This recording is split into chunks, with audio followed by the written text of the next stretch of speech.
시청자 여러분 안녕하십니까? 4월 28일 뉴스입니다. 먼저 미국 소식입니다. 트럼프 대통령과 젤렌스키 우크라이나 대통령이 바티칸에서 열린 교황 장례식 참석을 계기로 회동한 이후 평화 협상에 대한 기대감이 고조되고 있습니다. 트럼프 대통령은 이번 만남이 긍정적으로 진행됐다며 며칠 내로 협상 진전 여부가 가늠될 것이라고 밝혔습니다. 그는 젤렌스키 대통령이 이전보다 훨씬 차분해졌다고 평가하면서 푸틴 러시아 대통령을 향해 전투 중단을 강력히 촉구했습니다. 다만 양측은 아직 구체적인 합의에는 이르지 못했으며 영토 문제와 테러 제재 같은 핵심 쟁점에서는 여전히 입장 차이를 보이고 있는 것으로 전해졌습니다. 이번 회동은 예정된 공식 정상회담이 아닌 만큼 향후 추가 논의가 이어질지에도 관심이 쏠리고 있습니다. 다음 소식입니다. 이번 주 미국에서는 1분기 국내 총생산 성장률을 비롯해 4월 고용보고서, 개인 소비지출 물가지수 등 주요 경제지표들이 연이어 발표될 예정입니다. 특히 이번 GDP 보고서는 트럼프 대통령이 2월부터 본격적으로 시행한 대규모 관세 조치가 경제에 미친 영향을 처음으로 보여줄 하드 데이터로 주목받고 있습니다. 시장에서는 성장률이 지난 분기보다 둔화될 것으로 예상하는 한편 일부에서는 마이너스 성장 가능성까지 제기하고 있습니다. 최근 설문조사에서는 관세 여파로 기업과 소비자들의 경기 전망이 악화된 것으로 나타났지만 실업률과 물가 등 핵심 지표는 아직까지 견조한 흐름을 이어오고 있습니다. 연방준비제도가 중시하는 PCE 물가지수 역시 향후 인플레이션 방향성을 가늠할 핵심 지표로 투자자들의 관심이 쏠리고 있습니다. 여기에 마이크로소프트, 애플, 아마존 등 빅테크 기업들의 실적 발표도 예정돼 있어 시장은 경제지표와 기업 실적을 동시에 주시하며 한층 커질 수 있는 변동성에 대비하고 있습니다. 다음 소식입니다. 미국 이민세관 단속국 ICE가 플로리다 전역에서 대규모 이민 단속을 벌여 나흘 동안 약 800명을 체포했습니다. 이번 작전은 플로리다주 정부와 연방당국이 협력한 첫 사례로 고속도로 순찰대와 주방위군 등 200개 이상의 기관이 참여했습니다. 론 드산티스 플로리다 주지사는 플로리다가 트럼프 행정부와 함께 이민 단속을 주도하고 있다며 이번 성과를 강조했습니다. 현재 플로리다에서는 지방 경찰과 대학 캠퍼스 경찰까지 대거 ICE와 협약을 맺으면서 이민자 커뮤니티에서는 불안감이 확산되고 있습니다. 일부 지역 지도자들은 과도한 단속이 오히려 범죄 신고를 꺼리게 만들고 지역 경제에도 악영향을 미칠 수 있다고 우려하고 있습니다. 트럼프 대통령 취임 이후 강화된 이민 정책이 플로리다를 시작으로 다시 전국으로 확산될지 주목되고 있습니다. 다음 소식입니다. 트럼프 대통령은 오는 10월 콜럼버스 데이를 단독으로 기념하겠다는 입장을 밝혔습니다. 트럼프 대통령은 SNS를 통해 콜럼버스 데이를 다시 부활시키겠다며 민주당이 크리스토퍼 콜럼버스와 이탈리아계 미국인들의 유산을 훼손했다고 비판했습니다. 조 바이든 전 대통령은 2021년부터 콜럼버스 데이와 함께 원주민의 날을 공식 기념해 왔으며 미국이 인디언 권리를 제대로 보장하지 못했다고 인정한 바 있습니다. 콜럼버스 데이는 본래 이탈리아계 이민자들의 정체성과 미국 내 다양성을 상징하는 날로 자리 잡아왔습니다. 그러나 트럼프 대통령은 최근 몇 년간 민주당이 콜럼버스 동상을 철거하거나 훼손하는 데 반대해왔으며 역사적 상징을 지키겠다는 의지를 거듭 강조했습니다. 다음 소식입니다. 이란 남부 반다르 아바스 인근 샤히드 라자이 항구에서 대규모 폭발과 화재가 발생해 최소 40명이 숨지고 약 1,000명이 다쳤습니다.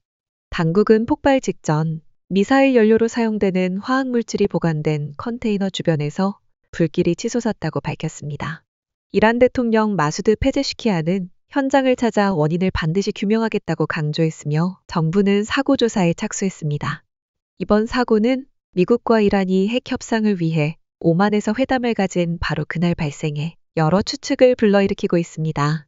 이란 내무부는 위험 화학물질이 항구에 장기간 방치됐다고 설명했지만 국방부는 미사일 연료 수입설을 강력 부인했습니다.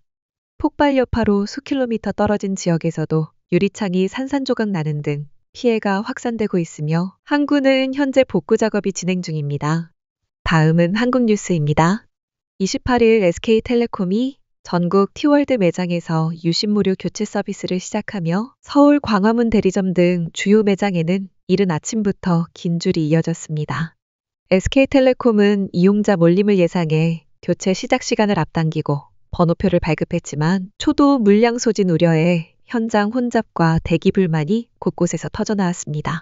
전체 교체 대상자가 2,500만 명에 달하는 가운데 SK텔레콤은 100만 개의 유심을 확보하고 추가 물량을 긴급 투입하겠다고 밝혔습니다. 한편 온라인 유심 예약 시스템에도 접속자가 몰리면서 최대 대기 인원이 4만 명을 넘어서는 등 혼란이 빚어졌습니다.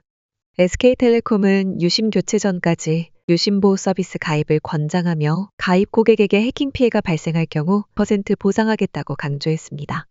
정부는 이번 사태에 대해 과학기술정보통신부와 한국인터넷진흥원을 중심으로 조사를 진행 중이며 SK텔레콤의 후속 조치 적정성도 면밀히 점검할 방침입니다. 다음 소식입니다. 대구 북구암제산 일대에서 28일 오후 발생한 산불로 인근 조야동과 노곡동 등 2천여 세대 주민들이 긴급 대피했습니다. 당국은 산불 확산을 막기 위해 북대구 IC를 통제하고 소방군 인력 700여 명을 투입해 민가 방어선 구축에 총력을 기울이고 있습니다. 현장에는 순간 최대 풍속 11m/s의 강풍이 불면서 연기가 도심까지 확산됐고 경산시와 대구 동구에서도 탄 냄새가 감지됐습니다. 산불 대응은 오후 6시 3단계로 격상됐으며 야간에도 헬기와 진화 차량이 투입돼 주택 밀집 지역 중심으로 방화선 작업이 진행 중입니다. 현재까지 인명피해는 없지만 조야동 일대에는 귀중품을 챙겨 대피하는 주민들의 긴장감이 이어지고 있습니다. 대구시는 오후 8시 30분 기준 산불 영향구역이 151헥타르에 달한다고 밝히며 진화율은 19% 수준에 머물러 있는 상황입니다. 다음 소식입니다. 한미 양국이 고위급 통상 협의에 이어 이번 주 중으로 세부 의제를 논의할 작업반 구성을 마무리하고 내주부터 본격 협상에 돌입할 예정입니다. 박성택 산업통상자원부 1차관은 이번 작업반이 비관세 분야를 포함해 6개 정도로 구성되며 관계부처가 대거 참여할 것이라고 밝혔습니다. 한미는 관세 비관세 조치, 경제안보, 투자협력 등 4개 분야를 주요 의제로 설정했으며 실무 협의를 통해 6에서 7개 세부 의제로 세분화할 계획입니다. 미국은 그간 소고기 수입 제한, 지도 데이터 반출 문제, 약가 정책 등 다양한 비관세 장벽을 문제 삼아왔고 이번 협의에서도 관련 요구를 구체화할 것으로 예상됩니다. 정부는 향후 시장 개방 등 주요 사안 논의 시 공청회와 국회 보고 등 통상조약법에 따른 절차를 철저히 이행하겠다고 강조했습니다.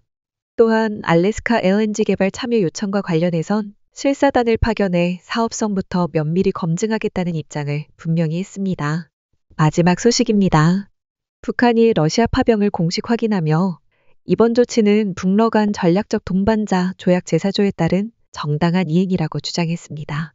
조선중앙통신은 북한군이 쿠르스크 지역 해방작전에 참전했으며 이는 김정은 국무위원장의 직접 결정에 따른 것이라고 보도했습니다. 북한은 이번 파병이 경제, 외교, 군사 등 모든 방면에서 북러 관계를 확대하는 데 크게 기여할 것이라고 강조했습니다. 한편 북한군은 현대전에 익숙하지 않아 참전 초기에 4천여 명에 달하는 대규모 사상자가 발생한 것으로 전해졌습니다. 러시아군 총참모장 역시 북한군이 우크라이나군 격퇴작전에 함께 참여했다고 공식 확인했으며 북한은 올해 초 추가 파병까지 단행한 것으로 알려졌습니다. 이상으로 오늘의 뉴스를 마칩니다.